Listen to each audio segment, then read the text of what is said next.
ማስተር አብነት ዋሽቶናል። ማስተር አብነት ምን ገጠመው? ለህክምና ወደ ውጭ ሊሄድ ነው። ኢትዮጵያውያን ጸልዩልኝ በማለት እንግዲህ በዚህ ቃለ መጠይቅ ተናግሯል። ጸልዩልኝ እኔ ኢትዮጵያ ህዝብ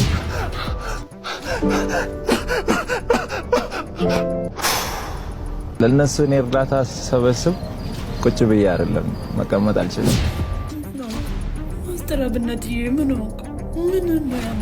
ህመሙ የጀመረው አሁን አይደለም፣ ተላምደናል። ያኔ ጎፋ በመሬት ናዳ ምክንያት ወገኖቻችን በሞቱ ጊዜ ስለዚህ ማስተር አብነት ታሟል ተብሏል።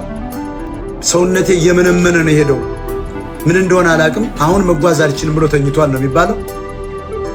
እዚሁ ቃል ምገባው ማስተር አብነት ሲመጣ ማንኛሽም ኢትዮጵያዊ በጣም መልካምና ቅን ሰው ስለሆነ 5 ሚሊዮን ኮይን ማውረድ አለበት። ማስተር አብነት አታሎናል። አይደለም እናንተ ለምታውቁት እኛ ጓደኞቹ የቅርብ ወዳጆቹ ለሆኑ ሰዎችም ዋሽቶናል። ይህንንም ነገር ከሱ የምጠብቀው ጉዳይ አልነበረም። ብንሰርክም ባንሰርክም እንኳን ክርስቲያን ነው መሬት እንኳን ኦርቶዶክስ ሆነ። ሰብስክራይብ ምንድነው የማታደርጉት? ለምንድነው የማታደርጉት? አሁን ማርኩ። ሰውነቴ እየቀነሰ መጣ። እኔ ህመሜን ለሰው ማሳየት አልፈልግም፣ ሰው እንዲያቅብኝ አልፈልግም። አንዳንድ ጊዜ ደግሞ ስጋ ያሳያል። ትልቁ ችግር እሱ ነው።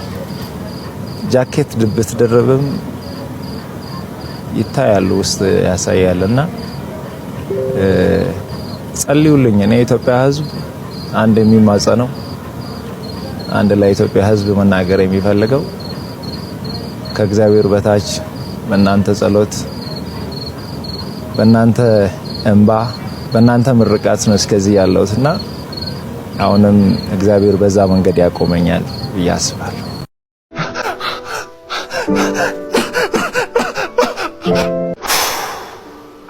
እናት ምግብ ቤት በር ላይ አንኳኩታ ቡሌ ስትጠይቅ ምግቡ ላይኖር ይችላል።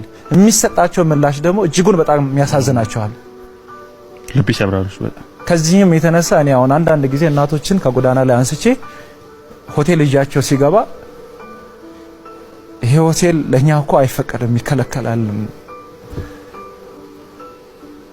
ማለት እንደ ምግብ ቤት ይዛቸው ስትገባ አያምኑም፣ አይቀበሉኝም። እኔ ገና ድጋሚ አስረዳቸዋለሁ። ያ ማለት መጀመሪያ ሲሄዱ የተባረሩበት ቤት ስለሆነ መጀመሪያ ሲሄዱ ከኋላ በኩል የሆነች ሮቶ አካባቢ ለሰ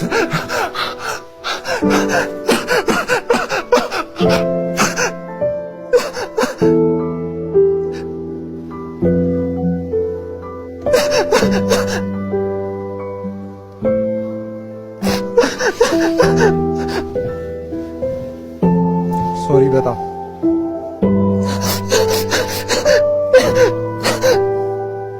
ጋይስ ለማስተር አብነት መጸለይ ያለብን ሁላችንም። እኔ እንግዲህ አልሰማውም ነበረ። አንድ ቀን አስታውሳለሁ ወደ ቲክቶክ አዋርድ ሁላችንም ሄደን ማስተር አብነት የተናገረው ነገር እውነት ልቤ ላይ ትንሽ ከበድ ብሎኝ ነበር። ጠይቄውም ነበረ ደህና ነህ ወይ ብዬ ማለት ነው። በጣም ተጨናንቄ ነበር የዛኔ ከመድረክ ሲወርድ ማለት ነው የተናገረው ቃላት ማለት ነው። እና አሁን ደግሞ ጸሎታችን ያስፈልገዋል ጋይስ። የሰው ጸሎት የህዝብ ጸሎት እንደሚሰራ እኔ ራሴ በግል አይቼዋለሁ። አንድ ሰው ሲጸልይና 1 ሚሊዮን ህዝብ ሲጸልይ እግዚአብሔር ከምታስቡት በላይ ይሰማል፣ በጣም ይሰማልና ለማስተር አብነት እንጸልይለት። የሚፈልገውን ነገር እንዲያገኝ፣ መንገዱን እንዲያቃናለት፣ ጤናው እንዲመልስለት፣ እድሜ እንዲሰጠው። ይህ ወርቅ የሆነ ልዩ የሆነ ሰው እዚህ ምድር ላይ ኖሮ ማለት ነው ከራሱ በላይ ብዙ ሰዎችን እንዲያግዝ ሁላችንም መጸለይ አለብን ማለት ነው። እውነቴን ነው የምላችሁ። እሺ። እና ብዙዎቻችሁ ደግሞ እየተጨናነቃችሁ ያላችሁት ማስተር አብነት እንደነገራችሁም አትጨናነቁ ብሏችኋል። because የእናንተ ጭንቀት ምን እያመጣበት ነው መሰላችሁ? እሱም ጭንቀት እያመጣበት ነው። መጨናነቅ የለበትም፣ እንደው መደሰት ነው ያለበት። ማስተር አብነት እስካሁን ላረጋቸው ነገሮች ሴሌብሬት ነው ማድረግ ያለብን፣ እንደውም መሸለም ነው ያለባችሁ። ደስታ ላይ እንዲቆይ አወንታዊ የሆነ አስተሳሰብ ላይ እንዲቆይ በተቻለን አቅም ማድረግ ይኖርብናል ማለት ነው። ሰፖርት የምናደርገው በዚህ ዓለማዊ ነገር ብቻ ሳይሆን በመንፈሳዊ ነገር ነው። እኛም ሰዎች ነንና ዓለማዊ አቅማችን ዝቅ ያለ ነው እውነት ለመናገር because ከዓለማዊ በላይ መንፈሳዊ ይበልጣል። ስለዚህ መንፈሳችን ላይ ሰርተን የማስተር አብነት መንፈስም እናስተካክለውና ቀጥ እንዲል እንዲቆም ህይወቱ እንዲቀየር ጤናማ እንዲሆን እንጸልይለት ሁላችንም ተንበርክከን ማታ ከመተኛታችን በፊት ማለት ነው። ወዳችኋለሁ። በድንገት ቢሞት እግዚአብሔር ለኔ የሰጠውን ሁሉንም ለድሃ ስጡ፣ ካልሰጣችሁ በሰማይ በምድር እግዚአብሔር ይጠይቃችኋል። ሆነም እናንተ ምስክሮቼ ናችሁ። እግዚአብሔር ልጄ እፈልግሃለሁ ለሌላ አገልግሎት ብሎ ቢጠራኝ እንኳን እግዚአብሔር ለኔ የሰጠ ሁሉ ለድሃው ይሆናል።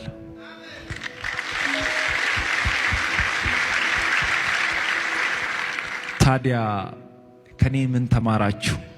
ገንዘብ አለ፣ ስልጣን አለ፣ ስም አለ፣ ሁሉ ነገር የሚቀር ነው። ሁሉን ነገር የምትተውት ነው። የሆነ ጊዜ ከበድ ብሎ ሲመጣ፣ የሆነ ጊዜ ጨንቋችሁ፣ የሆነ ጊዜ ሁሉ ነገር ተሰብስቦ ሲመጣ ሁሉ ነገር አንድ ይሆናል። የምንሄደው ወደ እግዚአብሔር ጋር ነው። ያለንን ነገር ሰብስበን ወደ ሰማይ ይዘን አንሄድም።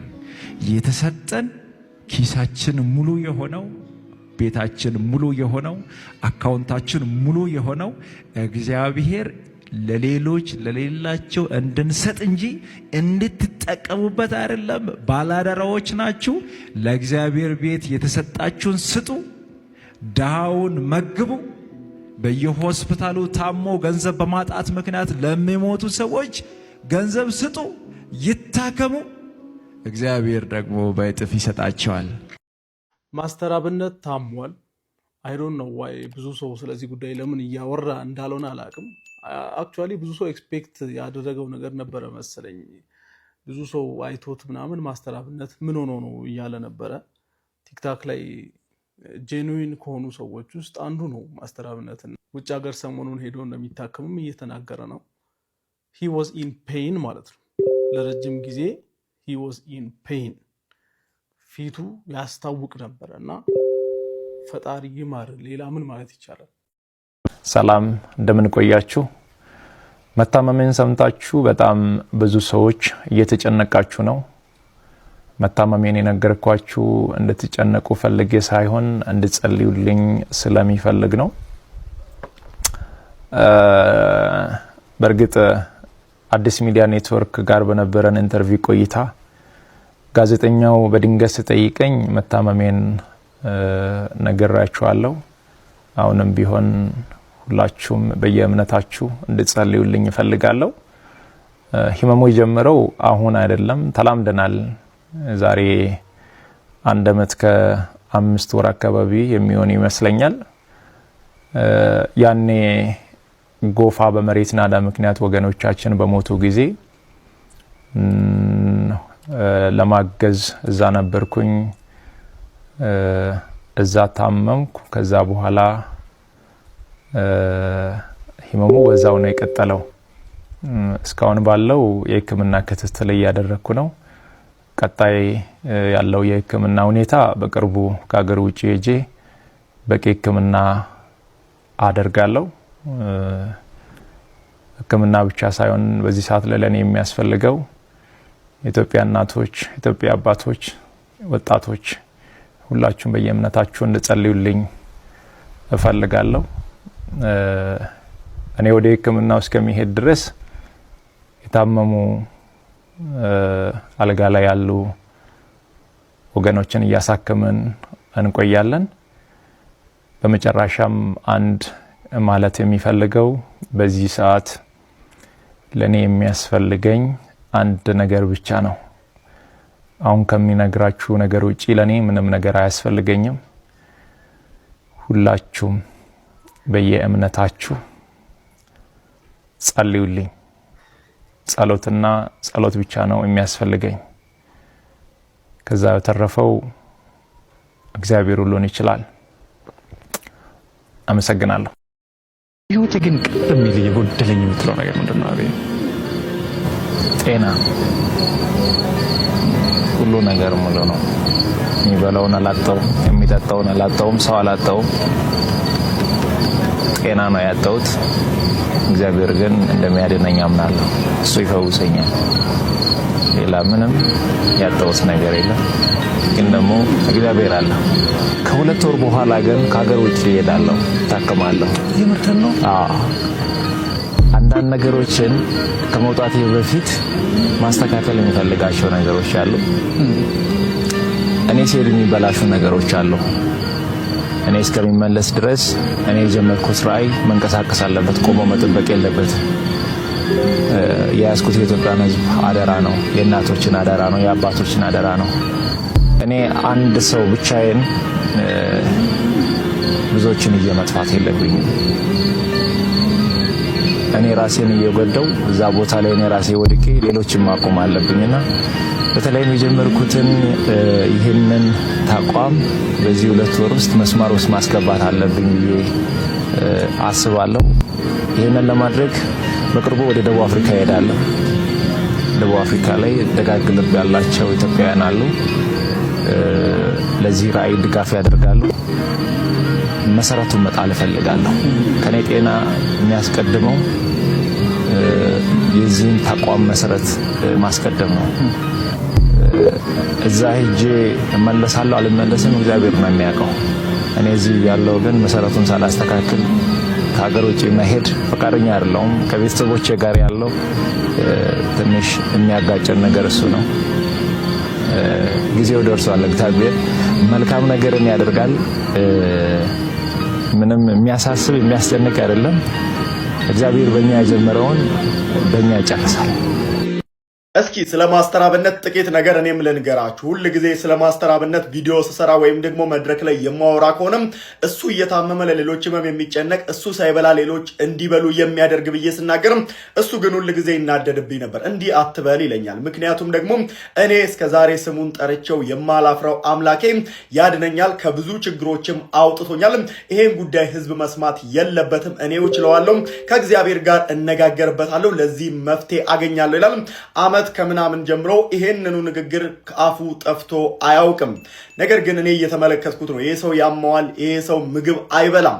ነገር ግን ስራው ሁሉ ሌሎች እንዲታከሙ፣ ሌሎች ምግብ እንዲበሉ ሲሆን እጅግ በጣም ውስጤ ይረበሽ ነበር። ማስተር አብነት ብዙ ጊዜ ራሱን አሳልፎ ለሰዎች የሰጠ ነው። ምክንያቱም ደግሞ ከአስክሬን ጋር አስክሬን አንስቶ በዚህ ጊዜ የአይምሮ ጭንቀቶች ይፈጠራሉ። እንዲሁም ደግሞ ከታመመው ጋርም አብሮ ታሞ ነው እና የሚሰራው እጅግ በጣም ብዙ ተደራራቢ የአእምሮም ሌሎች የህመም ችግሮችም እንግዲህ እንደሚያጋጥሙት እናንተም ታውቃላችሁ ብዬ አስባለሁ። እሱ ግን ይህን ጉዳይ ማንም እንዲያውቅ አለመፈለጉ ደግሞ ሌላ ችግር ነበር። ታዲያ እንደ ቅርብ ጓደኛም እንዲሁም ደግሞ እንደ ቤተሰብም ስለ ማስተር አብነት ከዚህ በላይ ብዙ ነገር ማለት አልችልም። ሁላችሁም ጸልዩለትም፣ የተሻለ ሕክምና እንዲያገኝም የምንችለውን ሁሉ እናደርጋለን። በዚህ ጉዳይ ላይ ታዲያ ቀጣይ ሁሉን ነገር አረጋግጬ ከሱም ጋር ተነጋግሬ ያለውን ነገር እንዴት ነው የኢትዮጵያ ሕዝብ ማወቅ ያለበት፣ ምንድነው መደረግ ያለበት የሚለውን ጉዳይ መረጃን ወደ እናንተ የማደርሳችሁ ይሆናል። ስለዚህ ማስተር አብነት ታሟል ተብሏል። ሰውነቴ እየመነመነ ነው ሄደው ምን እንደሆነ አላቅም። አሁን መጓዝ አልችልም ብሎ ተኝቷል ነው የሚባለው። እዚሁ ቃል የምገባው ማስተር አብነት ሲመጣ ማንኛሽም ኢትዮጵያዊ በጣም መልካምና ቅን ሰው ስለሆነ 5 ሚሊዮን ኮይን ማውረድ አለብኝ። በቃ 5 ሚሊዮን በአንድ ሰዓት ውስጥ ታሪክ ስሩ ኢትዮጵያኖች። መልካም ሰዎች ነው። ኦሮሞ፣ አማራ፣ ትግሬ አትበል። 5 ሚሊዮን ኮይን ነው ማስወርድለት። 5 ሚሊዮን በጣም መልካምና ደግ ሰው፣ በጣም ለሰው እያለ እሱ እግሩን ታሞ እንዲተሸማቆማ ከተኛ አልጋ ላይ ለምንድን ነው ማላዋጣል? እንደዚህ አይነት ደግ ሰው ለምን ያድዋ ትግሬ አይሆንም? አያገባኝም። እኔ ኦሮሞም ይምጣ እንዲህ አይነት ደግ የሚሰራ ሰው ትግሬ ምን እረዳለሁ፣ ረድቻለሁ። አምጣው። እኔ በቃ ምንም ክርክር የለም።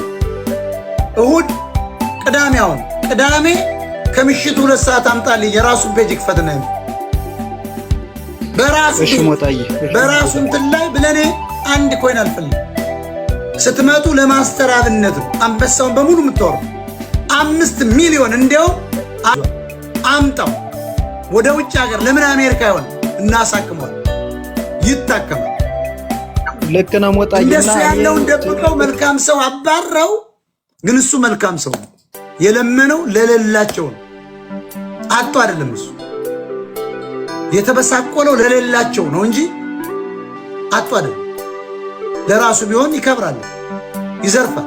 ማን ያግደዋል? ዝረፍ ቢል ማስተር አብነት ዋሽቶናል። ማስተር አብነት አታሎናል። አይደለም እናንተ ለምታውቁት እኛ ጓደኞቹ የቅርብ ወዳጆቹ ለሆኑ ሰዎችም ዋሽቶናል። ይህንንም ነገር ከሱ የምጠብቀው ጉዳይ አልነበረም። እስካሁን ድረስም ይህንን አለማየቴ ያበሳጨኛል፣ ያናደኛል። ስንቶቻችሁ ማስተር አብነት በብዙ ህመምና በብዙ ስቃይ ውስጥ ሆኖ እናቶችን ሲረዳ ሲያግዝ አይታችሁታል። የትራንስፖርት ብር አልከፈሉም።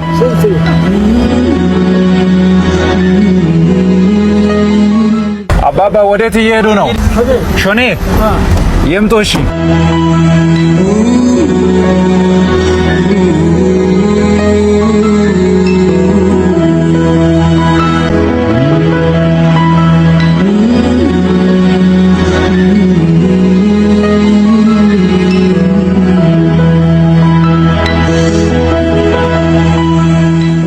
አባባ የትራንስፖርት ብር አልከፈሉም።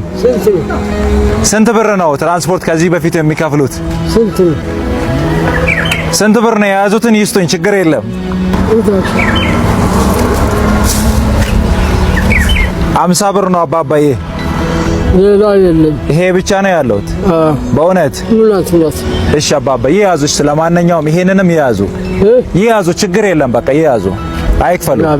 አሜን አሜን። አባባ እስቲ አንዴ ይምጡ ወደ እኔ።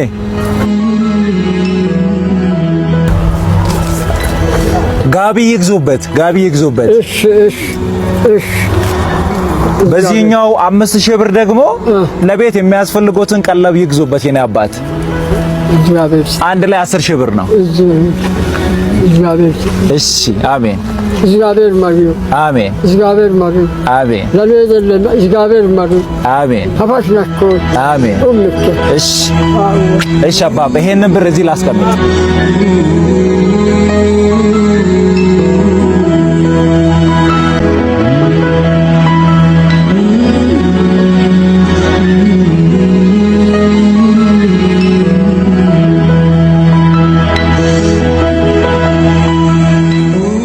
ታኅሳስ 9 ቆይ እንዳታሳልፈው። ይሄ ቪዲዮ ያመለጣችሁ ሰዎች ትልቅ ነገር ነው የቀረባችሁ። የነገውን የቅዱስ በዓል ከመናገሬ በፊት ታኅሳስ 12 ከማለፉ በፊት ይህንን ቪዲዮ አደራ ለብዙ ሰዎች ሼር አድርጉልኝ። አዎ ታኅሳስ 12 በዓመት ውስጥ ካሉት የርኅወተ ሰማይ ቀኖች ውስጥ ሰማይ ከሚከፈትባቸው ጸሎታችን ከሚያደርግባቸው ቀኖች ውስጥ ሁለተኛው በዚህ ዓመት ሁለተኛው ቀን ነው። ከዚህ በፊት ቪዲዮ ሰርቼላችኋለሁ። የመጀመሪያው ቀን ጥቅምት 20 ነበረ። እርሱ ያለፋችሁ ሰዎች ሁለተኛው የርኅወተ ሰማይ የሚከፈትበት ቀን ጸሎታችን የሚያደርግበት ታኅሳስ 12 መጥቷል ማለት ነው። ከዚህ በፊት ደጋግሜ እንደተናገርኩት ርኅወተ ሰማይ የሚሆነው ጳጉሜ 3 ብቻ ሳይሆን በአጠቃላይ ርኅወተ ሰማይ የሚፈጸምባቸው የዓመቱ ቀኖች 7 ናቸው። በቤተ ክርስቲያናችን በአባቶቻችን አስተምህሮ ሁላችሁም እንደምታውቁት በየ52 ቀኑ ርኅወተ ሰማይ የሰማይ መከፈት ይሆናል። በዕለተ ሰንበት ታኅሳስ 12 የሊቀ መላእክት የቅዱስ ሚካኤል የወርኃዊ በዓሉ ታላቁ አባታችን አቡነ ሳሙኤል ዘዋልድባ የዕረፍት በዓላቸው በሆነበት ታኅሳስ 12 በሰንበት ቀን ሁለተኛው የዚህ ዓመት ርኅወተ ሰማይ ነው። ስለዚህ ሁላችንም ውድ የኦርቶዶክስ ተዋሕዶ አማኞች በሙሉ በዚህ ቀን ጸሎታችንን አዘጋጅተን፣ ልመናችንን አዘጋጅተን፣ ምስጋናም ከሆነ ምስጋናችንን አዘጋጅተን ወደ ልዑል እግዚአብሔር ፊት ልንቀርብ ይገባል ማለት ነው። ሁላችንም ጥያቄያችንና ጸሎታችን ይለያያል። የጤና ችግር ያለበት አለ፣ የሰላም ችግር ያለበት አለ፣ የሥራ ችግር ያለበት አለ፣ የትዳር ችግር ያለበት አለ፣ ልጅ የማጣት ችግር ያለበት አለ፣ የፍቅር የሃይማኖት ችግር ሁሉ ያለበት አለ። ስለዚህ በዚህ ቀን ሁሉንም ጥያቄዎቻችንን እናቀርባለን ማለት ነው። ስለዚህ በዚህ ቀን ቅድም እንደተናገርኩት ሰንበትም ስለሆነ ቀድመን ሌሊት ቤተክርስቲያን በመሄድ ማለትም ቅዳሜ ለእሁድ የቻላችሁ ቤተክርስቲያን ቀድሞ የሚከፈት ከሆነ ከ3 ሰዓት ጀምሮ ቤተክርስቲያን ሄዳችሁ ታድራላችሁ። የማትችሉ ሰዎች ደግሞ ቢያንስ ከሌሊቱ 6 ሰዓት ጀምሮ ቅዳሜ ለእሁድ እዛው ቤተክርስቲያን ታድሩና የቤተክርስቲያኑን ሙሉን አገልግሎት ትካፈላላችሁ። ወንጌል ትሰማላችሁ፣ ኪዳን ታደርሳላችሁ፣ መጻሕፍትን ትሳለማላችሁ፣ ቅዳሴ ታስቀድሳላችሁ። ይሄ ቀን ቅድም እንደተነጋገርነው ጸሎታችን የሚያደርግበትና ማያትም ደግሞ የሚባረኩበት ቀን ስለሆነ ቅዳሴያችንን አስቀድሰን ጸበላችንን እንጠጣለን። የምንችል ደግሞ ቅድም እንደተነጋገርነው ማያት ውሃዎች በሙሉ የሚባረኩበት ቀን ስለሆነ ጸበላችንን እንጸበላለን፣ እንጠመቃለን ማለት ነው። በነገራችን ላይ በሌሎቹ ቀኖች ጸሎት አያርግም፣ ጸሎታችን አይሰማም እያልን አይደለም። ነገር ግን በመጽሐፋችን ከቀናትም የተወደዱና የተመረጡ ቀናት እንዳሉ ተነግሮናል። ሁለተኛ ቆሮንቶስ ምዕራፍ 6 ቁጥር 2ንም ስታነቡ በተወደደ ሰዓት ሰማሁህ፣ በመዳንም ቀን ረዳሁህ ይላል። ስለዚህ ይህች ቀን የመዳኛ ቀኔ ናት ብለን በማሰብ ርሆተ ሰማይ ከመሆኑ በላይ ደግሞ ዕለተ ሰንበትም ጭምር ተደራራቢ በዓል ነውና በመልካም ሐሳብ በመልካም ሥራ ጊዜውን ለማሳለፍ እንሞክር። ሌሎቹን የርሆተ ሰማይ ቀኖች ጊዜው ሲደርስ ቪዲዮ የምሰራ ይሆናል። ነገር ግን ቀድሞ ለመዘጋጀት ያክል ከታህሳስ 12 በኋላ ያሉት የርሆተ ሰማይ ቀኖች የካቲት 4፣ መጋቢት 26፣ ግንቦት 18፣ ሐምሌ 10 እና ሁላችንም የምናውቀው ደግሞ ጳጉሜ 3 ናቸው ማለት ነው። እንግዲህ አደራ ታህሳስ 12 ሳያልፍ ይህንን ቪዲዮ ለሁሉም ሰው እንዲዳረስ ጉልበት ስጡልኝ እላለሁ። የምትችሉ ሰዎች 30 ጊዜ፣ የማትችሉ ደግሞ ቢያንስ 3 ጊዜ ኮፒ ሊንክ እንድታደርጉልኝ እጠይቃለሁ።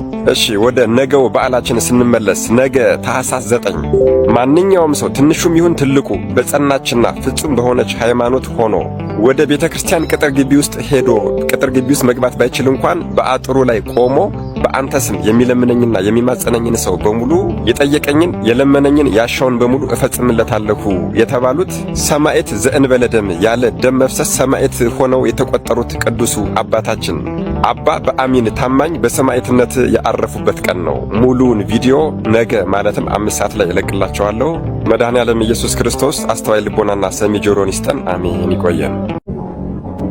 ብንሰርክም ባንሰርክም እንኳን ክርስቲያኖን መሬት